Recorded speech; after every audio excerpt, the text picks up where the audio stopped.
ఇవాళ నేను నీకు పర్ఫెక్ట్ బగారా రైస్ రెసిపీ నేర్పిస్తాను. ఫస్ట్ ఆఫ్ ఆల్ ఎవరు? నేను నువ్వు. నేను నువ్వు. నేనే. నాకు. ఏ డౌటా? Perfect perfect. Bagara rice. Yes. నీకు వచ్చే ఉంటుంది.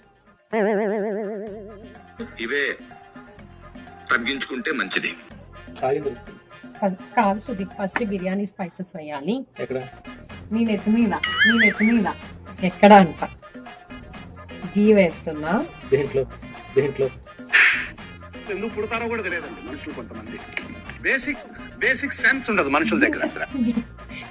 గిన్నెలో కొంచెం ఎక్కువ గీ, కొంచెం ఆయిల్. ఆయిల్ ఎక్కువ వేయకూడదు. గ్యార్ గీనా ఆవు గీనా? ఈ ఊళ్ళో తెలివితేటలు ఇక్కడ వాడదు. అంతే సరిపోతుంది ఆయిల్. బిర్యానీ స్పైసెస్ కాగని ఫస్ట్. తెలుసు. పాపం ఫీల్ అన్నట్టున్నారు.